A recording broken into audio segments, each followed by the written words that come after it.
Hi అండి. Evening పిల్లలకి ఏం స్నాక్స్ చేయాలని ఆలోచిస్తున్నారో ఈ వీడియో మీకోసమే. ముందుగా ఒక మిక్సింగ్ బౌల్ తీసుకొని అందులో 1 కప్పు వరకు మైదా పిండి వేసుకోవాలి.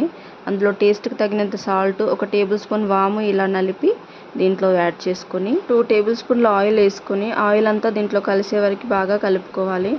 ఇప్పుడు కొద్దిగా వాటర్ యాడ్ చేసుకొని పూరీ పిండిలాగా ఒక ముద్దలాగా కలుపుకోవాలండి.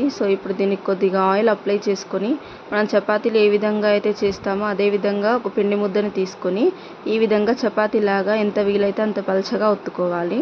ఈ విధంగా చపాతీలాగా చేసుకున్నాక మన దగ్గర ఒక నైఫ్ కానీ ఫోర్క్ కానీ ఉంటే దీంతో మనకి నచ్చిన షేప్లో చేసుకోవాలండి. ఇప్పుడు డీప్ ఫ్రైకి సరిపడంత ఆయిల్ తీసుకొని ఆయిల్ బాగా వేడిగా ఉన్నప్పుడు ఇవి ఒక్కొక్కటిగా అందులో వేసుకోవాలి. ఇవి మంచి కలర్ వచ్చాక తీసుకొని సర్వ్ చేసుకోవాలి. ఈ వీడియో కనుక మీకు నచ్చినట్లయితే లైక్ చేయండి, షేర్ చేయండి, కామెంట్స్ చేయండి. ఇలాంటి వీడియోస్ కోసం నా ఛానల్ని సబ్స్క్రైబ్ చేయండి. Thank you.